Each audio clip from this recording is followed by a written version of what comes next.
So first, I really want to thank everyone for being here with us. I highly appreciate, and I'm saying this on behalf of Shalom, Professor Hultz and I, you're taking your time to be here with us. And I really want to open with greetings by Professor Jaron Har-El, who's a professor of Jewish history, but also the Dean of the Faculty of Jewish Studies at Bar-Ilan University, who really supported and was the one who helped Professor Yigal and I to put together the renewed multidisciplinary Department of Jewish Studies in Bar-Ilan University.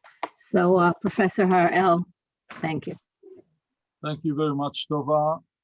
Professor Stephen Fein, Director of Yeshiva University Center for Israel Studies. Dear Professor Shalom Hulse and Dr. Tova Ganzel, editors of the book Contextualizing Jewish Temples.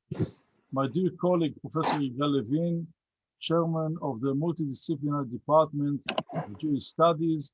Ladies and gentlemen, good evening. It is a great pleasure for me to be here in order to greet the editors of the new and so important book. It is a pleasure for some reasons.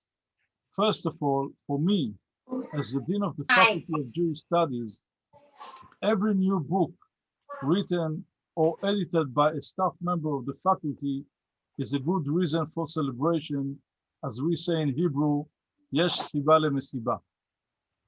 In this case, the pleasure is doubled because Dr. Tova Ganzel joined the faculty only at the beginning of this year, and I can say loud and clear that during the last few months, she proved herself as a fruitful researcher and as an excellent colleague.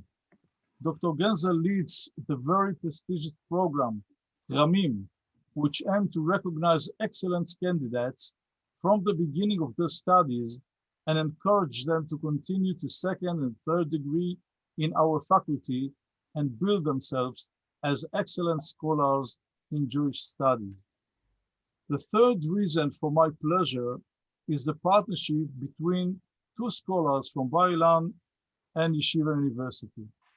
I wish and hope that this cooperation would grow in the future in many other aspects of research and study for the benefit of our students and our staff members. After all, you have to know, I have a warm corner in my heart for Yeshiva University since I was invited by Professor David Berger to teach there in 2012. I remember the months I spent there as a wonderful experience. Dear Tova and Shalom, I congratulate you that your book will be warmly welcomed by the academic community. Yafutzu ma'ayanotechem chutza. I wish us all a very pleasant and interesting celebration. Thank you very much. Thank you very much, Professor Har-El. And we'll continue with greetings by Professor Steve Fein. Professor Steve Fein also was one of the people whose center supported this book. So I want to take the opportunity and thank you for your support. And introduce Professor Fein. Professor Fein is a professor of Jewish history and the director of Yeshiva University's Center for Israel Studies. Hello, everybody. It's always such a pleasure to assemble our community around the world to talk about important things, to talk about, in this case, the Beit HaMikdash and temples in general across a very long period. The conference that was this book is made of, was one of the most pleasant that I participated in during my sabbatical in Israel. And the fact that this book has come out so quickly and so beautifully, with Tova and Shalom showing so much love for the material and the community creating a volume that we can all be proud of, our Bar-Ilan community, our Yeshiva University community, and all of us. And so I just want to say how really happy I am to be with you, how happy we at Yeshiva University are to be once again with our friends at Bar-Ilan University, working together, building together, and really creating the scholarly world and the culture that we all hope for. So thank you all. Thank you, Tova, Seiku Shalom, and we're on. Please tell us about the book. Thank you, Steve. Thank you very much for that. It was a very memorable, a very nice, memorable conference, so thank you. And now we'll hear a review of the book by Professor Yigal Levin. Professor Yigal Levin is the head of the Multidisciplinary Department of Jewish Studies. He's also a Jewish history professor, but he kindly agreed to review our book. Thank you, Tova. Good evening, good day, good morning, wherever you happen to be, and to everyone. It's with great pleasure that I undertake to present this short review, won't be that long, of this important new volume on Jewish temples, edited by our friends Tova and Shalom, with several of the chapters having been written by additional friends and colleagues as well. Although I was not involved in the original conference, which was held almost exactly 3 years ago, I did sort of follow the project since that time, and I do claim one critical contribution to the present volume. Some of you know about this. I was the one who noticed the photo that you see behind me of the famous model of the Second Temple being moved from its original home by the Holy Land Hotel, the former Holy Land Hotel in Beit Vagan, to where it is in the Israel Museum now, on the Israel Museum website, and suggested to Tova that she asked for permission from the museum to use it on the cover of the book. So that's my part, without which this volume would have looked very, very different. As head of the relaunched multidisciplinary Department of Jewish Studies, of which Tova is the key member, I think that it's especially appropriate that the first international academic event held under the auspices of this department be in honor of this book. This book, with contributions from biblical studies and Assyriology and archaeology and rabbinics and New Testament studies, is a great example of how multidisciplinary studies are supposed to work. Each of the various fields is represented by an expert scholar trained in the methodologies of her or his specialty, each sounding her or his voice on the general topic of Jewish temples, with the combination creating a harmonious symphony. The volume is arranged more or less chronologically from the Iron Age or First Temple period to the aftermath of the destruction of the Second Temple. I say more or less chronologically because the two chapters that reach furthest back are actually chapters 5 and 6 by Avram Faust and Gary Anderson.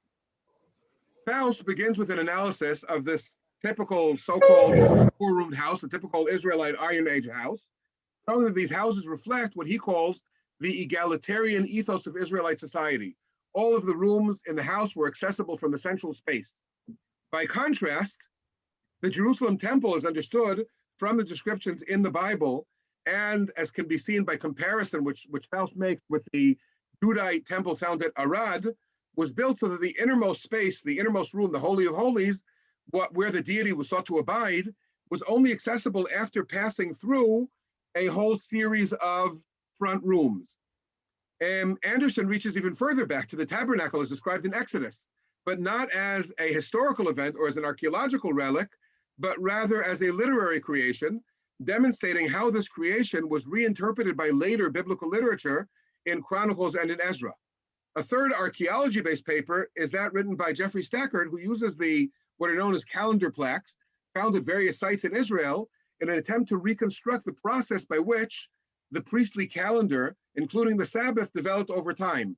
I don't think Stackard actually states it specifically, but I assume that his assumption is that this calendar developed as we know it during the Iron Age, and it was used by the priests in the First Temple. The first two chapters in the book, after the editor's introduction by Yuval Levavi and Carolyn Varsagers, actually discuss the Neo-Babylonian temples rather than Jewish ones. Both do this because Babylonia, unlike Jerusalem, has been a source of countless archival documents, many of which teaches a lot about the inner workings of how temples were run, something the Bible doesn't really do. This is relevant to us, both because it is reasonable to assume that the Jerusalem temple, as unique as it was in some ways, was also very similar to other contemporary temples. That's what contextualizing is all about. And because it is reasonable to assume that the literary sources that describe the Jerusalem temple were influenced by what their writers saw happening in contemporary temples. Remember that the descriptions we have in the Bible of the temple in Jerusalem were not written during the first temple period. They were written at the earliest during the Babylonian exile. Especially important is the way both papers compare the Akkadian term Masartu to the biblical Mishmarot, although we really don't have any way of knowing if such a system of Mishmarot actually operated within the first temple. The next two chapters, by Simi Chevelle and by Paul Joyce, turn to Ezekiel, Ezekiel, who wrote among the first generation of Judahites living in exile, at first distant from their still standing temple, and then later, for the first time in 4 centuries, with the knowledge that the temple no longer existed. Chevelle's paper focuses on God's promise to the exiles, conveyed through the words of the prophet, to be a mikdash me'at, in the place of their exile. Chevelle argues against the common interpretation of this term, preferring to suggest 2 alternative interpretations. The first, that the still standing Jerusalem temple would only serve the select few who remained in Jerusalem. And the second, that the exiles themselves could perhaps use portable objects similar to the temple models we know from the Iron Age Levant as small temples, as mikdashei me'at, in order to maintain their connection to God. If I understand Chevelle correctly, he believes that Ezekiel purposely used the term ambiguously in order to allow different readers to understand the term in a way that related to them. Joyce, turning to the final chapters of Ezekiel, offers his own interpretation of the meaning of Ezekiel's vision of the future temple. In his view, Ezekiel's vision combines a future physical temple with a heavenly one. And he sees in these chapters the beginnings of the future heavenly ascent theology.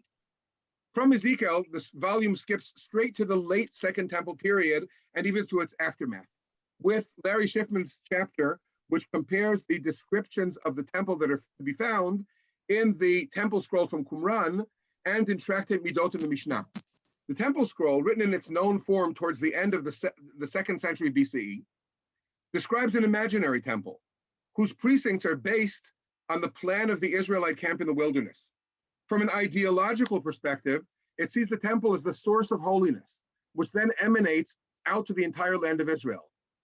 Tractate Midot, written or at least redacted over 3 centuries later, looks back at the physical Second Temple. Schiffman briefly mentions the debate over the description's historical veracity and clearly takes the side of those who believe that the tractate is based on real historical memories of the pre-Herodian temple. Schiffman points out certain architectural similarities between the 2 descriptions in Temple Scroll and in Midot, but then emphasizes the basic difference. The Temple Scroll describes the temple and its courts from the inside out, reflecting its ideology of holiness radiating outward towards the land. The Mishnah describes the courts and then the temple from the outside in, taking the view of the human being who progresses through the various stages of holiness. As we know, the physical temple was destroyed in the summer of 70 CE. We've already mentioned Tractate Midot, which perhaps served as what is called a site of memory. Eyal Regev discusses another source written shortly after the destruction of the temple, namely the Gospel of Matthew, which is usually assumed to have been written around 90 CE. Regev examines the attitude towards the temple in several passages which are unique to Matthew, not appearing in either of Matthew's assumed sources.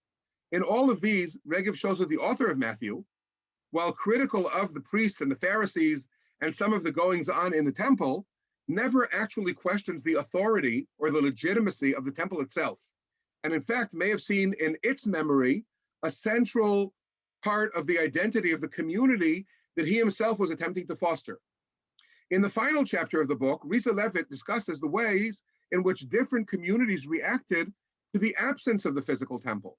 She begins with the early Jesus movement as reflected in the Gospels, which in her opinion do not reject the temple, but do depict Jesus himself as performing various temple-like acts outside of the temple.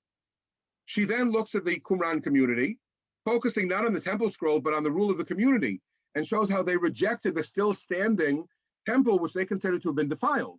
She then turns to the Pauline epistles, which she believes espoused a similar attitude. The Pharisees and their successors, the rabbis, are discussed next as extending the holiness of the temple to all Torah-abiding Jews, both before and after the temple's destruction. And finally, to the Gospel of John, which describes the body of Jesus as actually replacing the temple as the site of divine presence. In all of these, Levitt addresses some of the issues raised by Schiffman and by Regev, and then takes them a step further. Having refuted what this volume does contain, let me say a few words on what it does not contain. Quite a lot. The biblical precursors of the temple, such as the sanctuaries at Shiloh and at Gibeon, archaeological and literary views of other Israelite shrines, such as Bethel, Dan, Arad. Faust wrote briefly about Arad, Moza, and more, the historical context of the first temple, more on the Persian, Hellenistic, and Roman context of the second temple, competing temples, such as those at Mount Gerizim, at Elephantini, at Leontopolis, and maybe others, and more on different reactions to the loss of the temples. These are just some of the topics that could be addressed in a follow-up conference and in a subsequent volume. So there's a challenge to both of you. All in all, this volume is a very good example of just what multidisciplinary studies are all about. While each of the individual papers in this volume is well-written and innovative, the total outcome is much, much greater than the sum of all its parts. Each chapter addresses a single particular aspect of the Jerusalem temples. Each individual paper could have been published in a peer-reviewed journal, specializing either in biblical or ancient Near Eastern studies, or early Christian studies, or rabbinic studies. But only in an edited volume such as this one can the reader be exposed to all of these different points of view. Only in a volume such as this can the idea of contextualization, really come to fruition.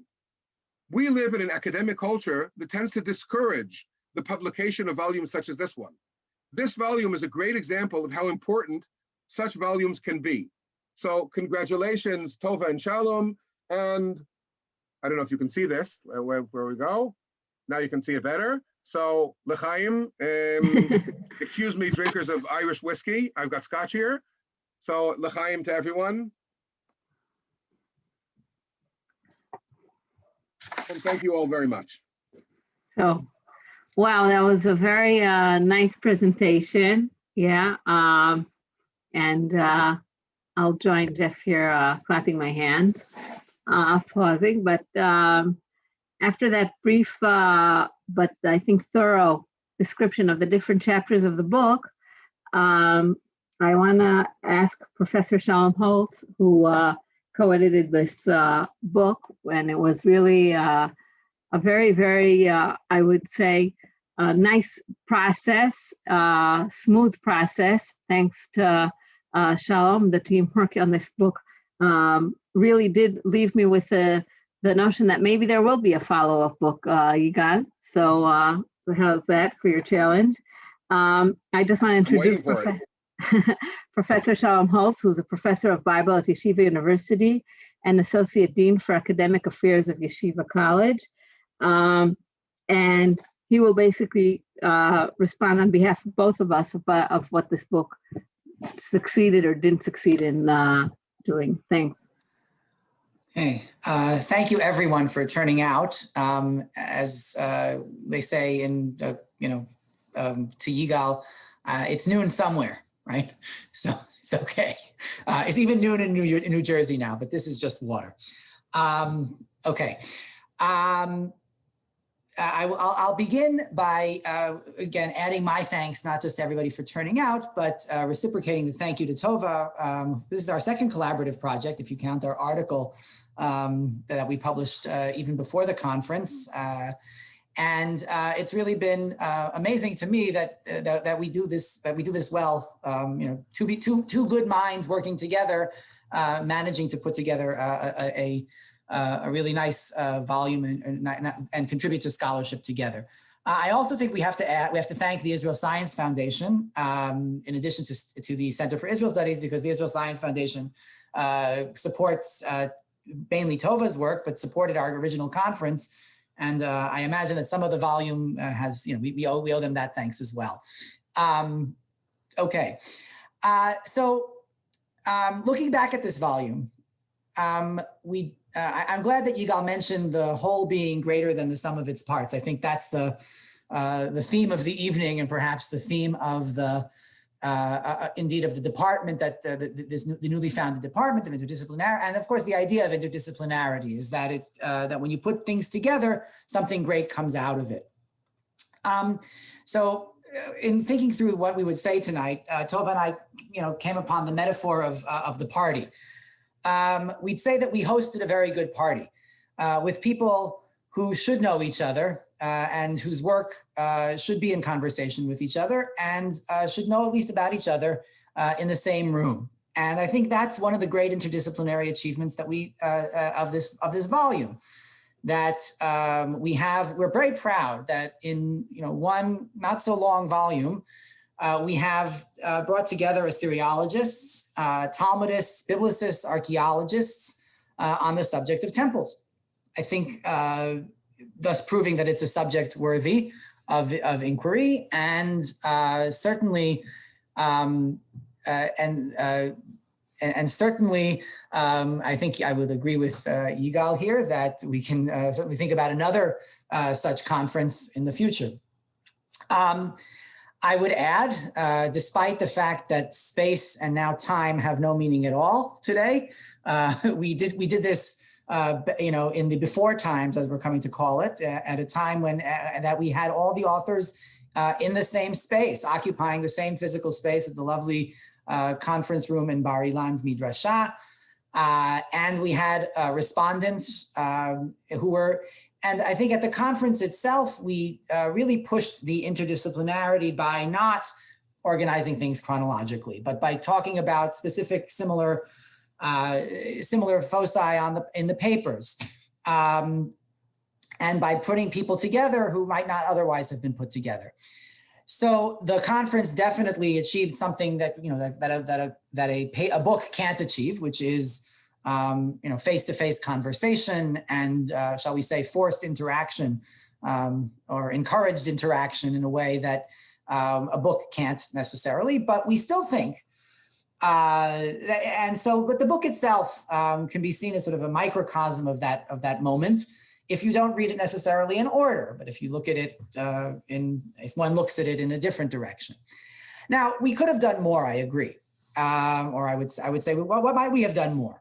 To continue the metaphor of our party, of inviting people to a party, you could have forced them to mingle rather than sit and talk with the same people they always talk to. So should we have assigned place cards, or what should we have done exactly? I'm not sure, but so some thoughts as to how we might have done this. At the level of the articles, I think things remain fairly disciplinary in the end, although we could point to some exceptions of that where we have people venturing beyond traditional boundaries of inquiry. But in the end of the day, text people remain text people for the most part, and archaeologists remain archaeologists, and similarly, Assyriologists remain Assyriologists, and Second Temple people remain Second Temple people. Now, again, I hasten to add, some articles definitely cross these borders, and so that readers looking for biblical studies might encounter some archaeology and vice versa. So even at the level of the article, there are cases of boundary crossing, if you will, and nodding towards outside of the main field of inquiry. Now, but overall, I would say that the interdisciplinary statement occurs at the level of the book rather than at the level of the article. Now, why is this? Right? Why do we think this happened? What could possibly have led to this? Why is the situation such? So, did we cast a net that was perhaps too wide? Did we say are temples just a too broad a subject that people won't cross over? If we had narrowed the parameters, could we have sparked conversations that were more meaningful? Certainly, someone who's interested in a particular topic about temples, let's say architecture, management, theological perception of deities in the temple, would benefit from reading several articles rather than just one in our volume. And could our conference and could the volume have narrowed itself even further? Right. So at a topic like management of time, which is the subject of a number of articles here, could we have even done it even better and have kind of managed and focused our conference, perhaps the next conference, on such a subject, and perhaps encouraged the kind of cross-disciplinary dialogue that we had hoped would occur even at the level of the article? Maybe, maybe not. Another factor to consider here is the available source materials in a particular discipline or time period. And we come back to this, and we mentioned this a little bit in the introduction to our book as well, that depending on the historical period and the geographic areas, do the source materials limit the relevant cross-disciplinary inquiries? And perhaps that may be the case, right? As Yigal already mentioned, all the biblicists out there really wish they could find the archive of the first temple, or even of the temple at Beit El, or even at Moza, right? Any Iron Age temple that would have left behind anything, a record of some sort of what happened there on a daily basis, of who was there. Any kind of written record would be immediately consumed and digested for the learned public. We can only look on at biblicists can only look on at the Assyriologist with a jealous eye. And, that jealousy is returned in the other direction when we start thinking about the mythology of temples. Certainly there are Mesopotamian myths, and we can certainly talk a little bit about that, but nothing as extensive as you have in the Hebrew Bible, which is, of course, where we have so we have complementary kinds of sources. And maybe, therefore, future research might insist on some fuller exploitation of the source materials, but maybe it's exactly at that point that cross-disciplinary work is exactly what's called for here, right? So which will allow us to work from the known in one discipline to the unknown in another. And that seems to be the name of the game in comparative work overall, and certainly why one has to cross, and that's why that is the greatest argument for cross-disciplinarity, must be that what is, and to paraphrase the rabbinic, right, aniyim b'makom acher, ashirim b'makom acher, right, the poor in one place, but wealthy in another, and we can work from the wealth to that relative dearth. So to conclude, there is definitely hope for another conference, I would imagine, and certainly, if nothing else, a return to Bar Ilan University would be wonderful, or maybe perhaps a trip to New York for some of us. All of that would be great. I think Jeff and I joked back in the day when we issued the invitation originally that we had said that if it actually, so Jeff says, well, if we have it actually in person, if we're able to have it actually in person, knowing already then that it probably wouldn't be, that he would come to New York for the occasion. And I said, writing from New Jersey, I would come to New York for the occasion as well, for such a thing. So to conclude on a hopeful note, someday soon together in person, thinking more about all of this. Thank you everybody for attending, and thank you all the authors for your contributions. Thank you, Shalom. I obviously second everything that you had just concluded with. I suggest we open the floor for a conversation about Shalom and my actually thoughts about the successes or the places that we didn't success in really forming a cross-disciplinary conversation. Shalom basically, I could set the ground the way that he and I kind of felt when we finished the conference and when we finished the book, and we were thinking, did we really succeed? And I'm opening the floor for your comments, your thoughts on that.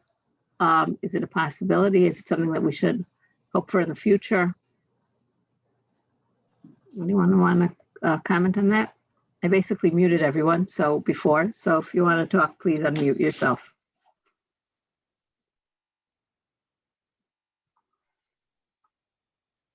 Well, as I said, okay, I think there's a lot of work to be done here.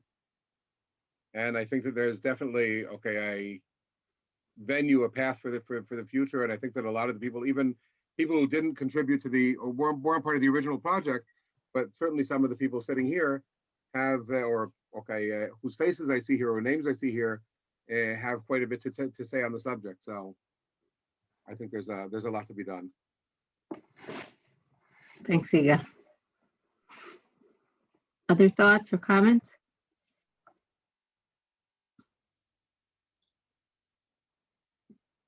Um, Yes, Steve.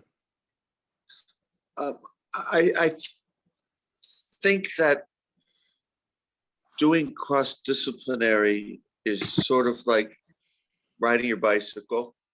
It's not something you think about once you've learned how to do it. And there's a consciousness of, gee, I have to use all of these different tools, but the reality is we're divided up into different departments because of sociological reasons, the development of the notion of knowledge in our various cultures.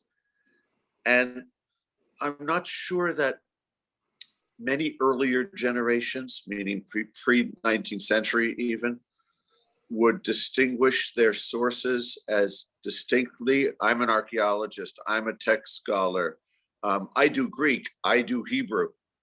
In fact, it's a far more organic attempt to take all the different kinds of sources off and put them together to make sense. The minute we stop doing interdisciplinary, we'll probably find ourselves doing interdisciplinary as a matter of Teva, as a matter of who we are and what we are.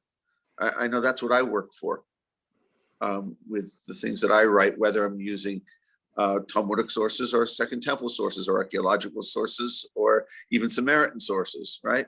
All those different things have to come together for the question. And it's the question asking that leads to the choice of materials, not the decision to be interdisciplinary. So I think Temple is a great place for that to happen because we have so many different sources from so many different places that if we didn't do what we're calling interdisciplinary, we'd be missing the boat. That's sort of my thought. Thanks, I think Steve. you guys did a great job, by the way. That's my point. Thank you. Anyone else want to? Yes, Larry. Just unmute yourself, please. Yes, as I've been repeatedly joking on these types of meetings, the problem we usually have is not unmuting, it's muting. So yeah, I just want to comment a little bit that I think if you, first of all, I think the volume came out very well, the conference, we all learned a lot, and so it justifies itself anyhow. And but I think that if you really want to get interdisciplinarity in the real sense, not in a kind of inner Jewish study sense, you'd have to look at what are really disciplines. In other words, do we have religious studies speakers here? Look at Yigal with no head. Does everybody else see Yigal with no head? I don't see anyone who's particularly a religious studies student here. I mean, scholar here. That's my point. My point is, you were with no head. I don't know if you realize that. You were pictured on the screen with no head for about 10 seconds. So what I'm saying is that that you have fields like religious studies, anthropology, architecture, not just archaeology, architecture. So I think if you really wanted to have interdisciplinary, as opposed to interspecialty within fields that are really Bible, Jewish studies, ancient Near East somehow is even conceived as part of that in many circles, then you need to look methodologically, not just subject-wise, and not just at our inner way of looking at our disciplines. So just as a small example, one can have a musicologist, all these fields that are really way further than the stuff that we often consider to be interdisciplinary in our own context. So I think, I don't know if that would have gotten you a good conference. You might not. People might not have expertise. You might have dilettantism. You might be a fiasco. But I think, on that level, right, that would be true interdisciplinarity. And as I said, in the end, it would work because the people who were at this conference had enough in common to talk to one another in a very meaningful way and to participate together in subjects that overlap in a meaningful way. But I do think that's what would happen if you really wanted to push the interdisciplinary, as they say in the expression envelope, which I'm not sure what that means, pushing an envelope. I have no idea what that means, but okay. Someone knows. So that's what I'm just saying. I'm not sure if going totally interdisciplinarily will get you a better conference. It might not. It might get you an inferior conference. into bringing us into the group together again and working on other aspects. Wow. Okay. Does anyone want to respond to that? I mean, I guess when I hear you, I become even more pessimistic. That's what I would say. But well, could I make an intervention? yeah, of course, Gary. So I guess I would think, I mean, what Larry Shipman said, I agree with. I thought actually, maybe I'm mistaken. I don't have the list of the original conference speakers, but I thought there was at least 1 or 2 lectures that were religious studies oriented, but didn't find their way into the final volume, though I could be wrong on that. But even if there were or were not, my other remarks I think would still hold. I guess I would resist interdisciplinarity in the sense of just having the full panoply of methodological options on the table.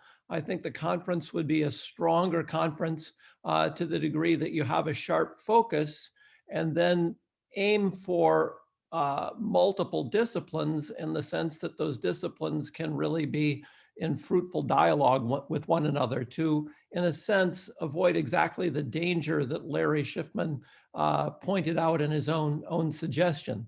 So I think every framing of a conference as interdisciplinary is going to, by definition, not include everything. If it did try to include everything, I think it would be probably doomed to failure. Tova, may I respond? Yeah, of course. Okay. First of all, I'll say that I was reluctant to offer to say anything since I haven't seen the volume, and therefore I'm talking entirely in the void. Here, you can see it. No, I'm joking. I've seen the book, but I haven't read it. I'll just tell you that it's available online for anyone who could, just from telling everyone for their general knowledge, for anyone who could subscribe for free to any of the libraries, to Bar-Ilan, to Hebrew National Library. It's all online, but that's just a short comment. And it's also an opportunity to introduce Professor Baumgarten, and thank you for joining us. Yes. Okay. 2 comments. First, I want to echo very strongly what Shalom Hulse said, echoing the rabbinic paradigm that things are richer in one place and poorer in another place. But when things are richer in one place and poorer in another place, in interdisciplinary work, at least as I've found it, for what it's worth, it means that what is richer suggests things to look for in what is poorer, things you might not have paid attention to before in what is poorer, hints that you can then develop based on what is really there in the poorer material, so that it is not finding things out of the thin air in one set of sources rather than another set of sources. It is using what you learn from one set of sources to intensify what you can then learn from the other set of sources once you've seen what it meant in the first set of sources. That's comment number 1. Comment number 2. Because of the sort of things I do, every once in a while, I get asked to look at projects that claim that they want to be interdisciplinary. And here I want to echo what Larry said from a very practical and simple point of view. Let's say they want to compare A and B, and they want to use A and B in some way or other to intensify and enrich each other. The most simple test is look at the bibliography on A and look at the bibliography on B. Are they equally rich? Do they know a lot about A, and have they read 1 or 2 books or 1 or 2 articles about B, and then hope to try to do something between A and B? This, from my point of view, is a sure indication that the project is not likely to succeed. You need to have a kind of parity in what you think you know or hope you want to know about both A and B in order to do the kind of seeing what is richer in one place and then learning where it is poorer effectively. It's, I don't know, 8 some odd at night here in Israel. I end my sermon at this point. Okay. Thank you very much for that. I think that's an important comment. Anyone else?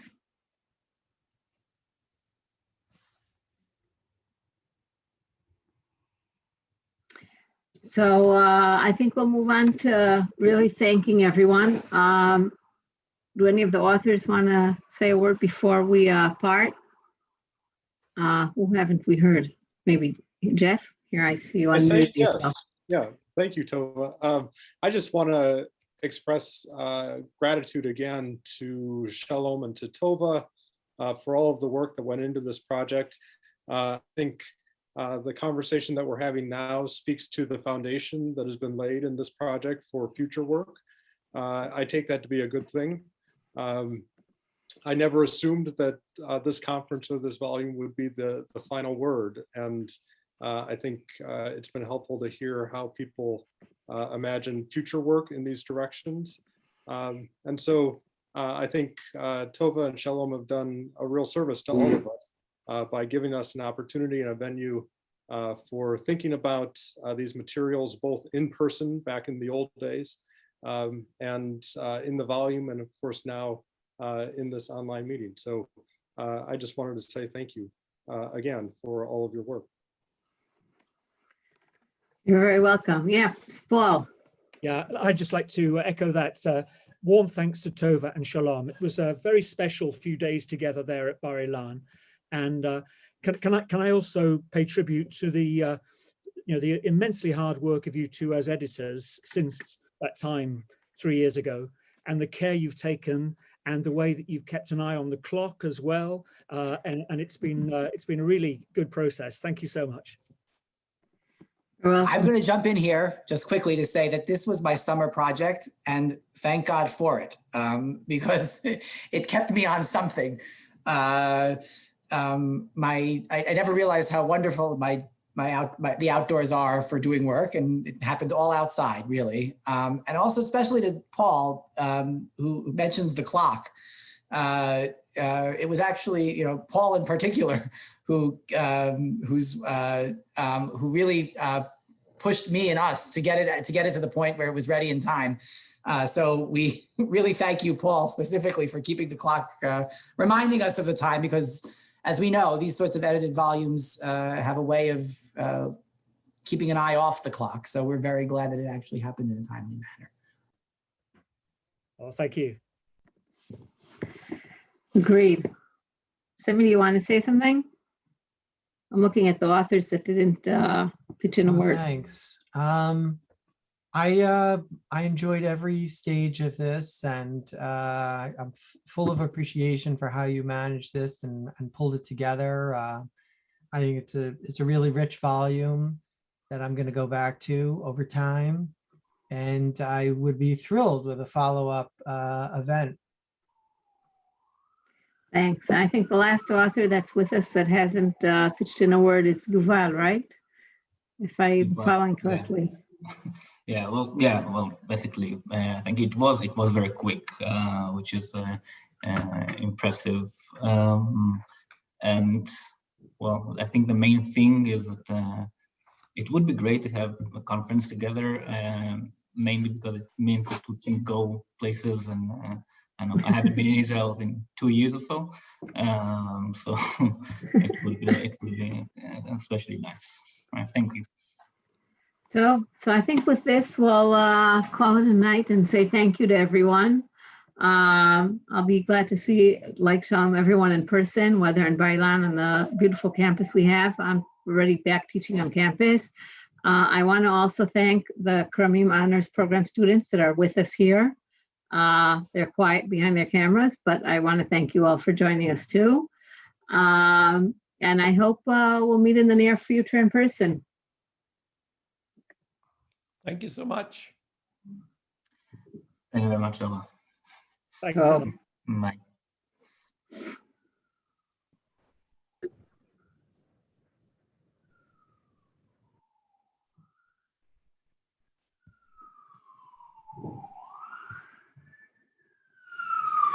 You see, we're all slowly but surely. That was great, guys. Thank you, Steve. Thank you for your... Thanks for including us. I really appreciate it. Mm-hmm. For picking up, picking up when we needed someone to start the conversation. I appreciated that. Oh, I just wanted to throw in just a small bomb. Yeah. that is in fact what you guys were talking about. Getting past the rules and doing it what we need. Right. So Anyway, thank you. It's a wonderful Thanks. project, and I'm happy to think about what we do next. Maybe we Shalom have or to do something in that. New York. Sounds good to me. There's no sense in doing a project that just ends. Shalom, I think we said we would continue working together, but somehow we, Well, I got, no. Well, we have, I'm working on a paper for you, so. we'll eventually do that too. Yeah. Until next So- time. Late. Bye. No, but Caroline just published something on another thing on history, I think, on the